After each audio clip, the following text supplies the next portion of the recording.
السلام علیکم ورحمۃ اللہ وبرکاتہ۔ حضور پاک صلی اللہ علیہ وآلہ وسلم کے امتی ہے، بہت ہی زبردست بیان، ضرور سنیے۔ جزاک اللہ، ماشاء اللہ۔ ایک بڑے میاں کو کتے نے کاٹ لیا۔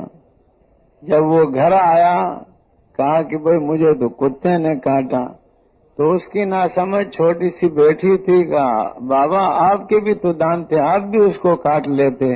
کہ بیٹی اب تو اس کو لوگ کتا کہتے ہیں، پھر مجھے بھی کتا کہیں گے۔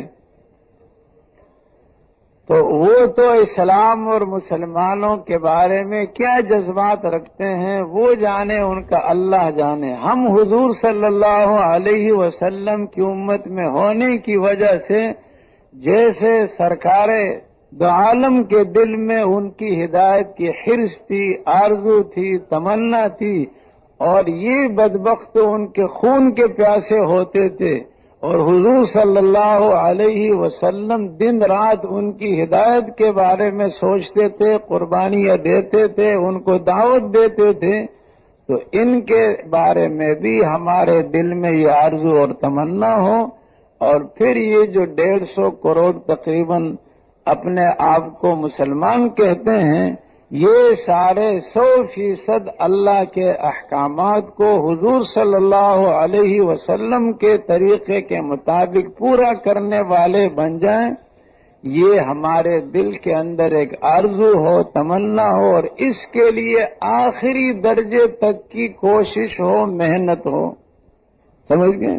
آخری درجے تک کی کوشش ہو اور محنت ہو۔ اور پھر یہ بھی فرماتے ہیں کہ جب سارے طبقات میں اگر اس مبارک دین کو زندہ نہیں کیا گیا، کچھ طبقات کو تو دین پر لایا گیا، کچھ طبقات کو چھوڑ دیا گیا، حکومت سے تعلق رکھنے والوں کو چھوڑ دیا گیا، اور جتنے بھی تاجر ہیں، جتنے بھی دوسرے قسم کے مسلمان ہیں، ان سب کو اللہ کے احکامات پر لایا گیا، تو یہ حکومت والے اس پبلک کو جو ہے پورے دین پر چلنے نہیں دیں گے۔ اور اگر حکومت یہ کیا نام ہے، کئی طبقات کو دین پر لایا گیا، ایک طبقے کو، تاجروں کے طبقے کو چھوڑ دیا گیا، تو یہ تاجر باقی طبقوں کو دین پر نہیں چلنے دے گا۔ مالداروں کو لایا گیا، غریبوں کو نہیں لایا گیا، وہ ان مالداروں کو جو دین پر نہیں چلنے دیں گے۔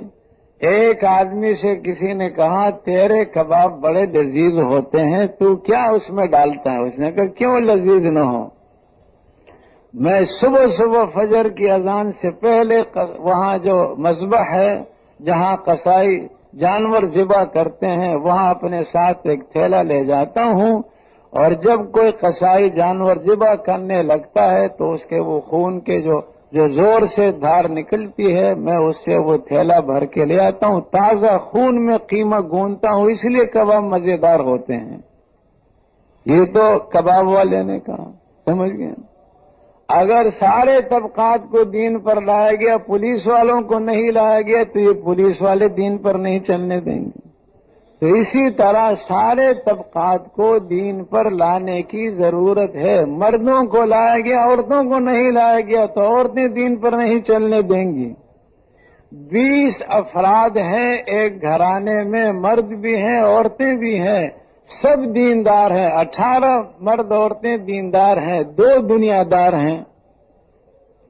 تو یہ 2 دنیا دار عورتیں ہر وقت احتجاجی کارروائی کر کے، ہر وقت جو ہے لان تان کر کے، ہر وقت شور مچا کر ان سب کو مجبور کریں گے، اور دنیا داری کے طریقے پر بچی کی شادی، دنیا داری کے طریقے پر بچے کی شادی اور اس کی ولادت کے موقع پر وہی چلے گا کہ جو یہ 2 عورتیں کہہ رہی ہیں۔ سمجھ؟ تو اسی لیے اللہ تعالی ہمیں توفیق عطا فرمائیں کہ سارے مسلمانوں پر محنت کر کے ان کو اللہ کے احکامات حضور کے طریقے پر لائیں، اور ان سارے غیر مسلموں کے لیے دل کے اندر کی تمنا اور آرزو کہ اللہ تعالیٰ ان کو بھی ہدایت دے کر دنیا آخرت کی کامیابی عطا فرمائیں، تو بہت سے منکرات اس آدمی کو اپنے گھر میں نظر آئیں گے، یہ نکیر تک چو تک نہیں کر سکے گا، چو نہیں کہہ سکے۔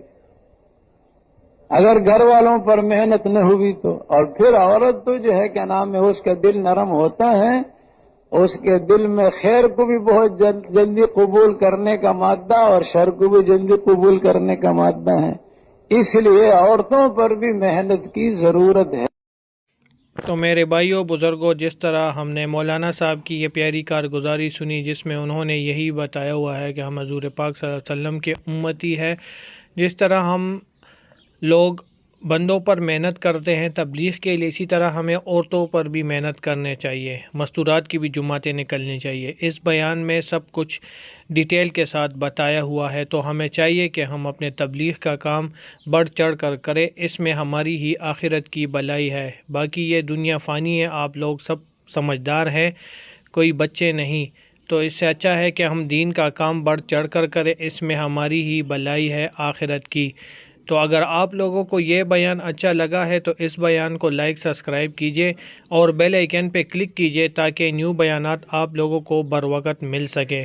جزاک اللہ، ماشاء اللہ۔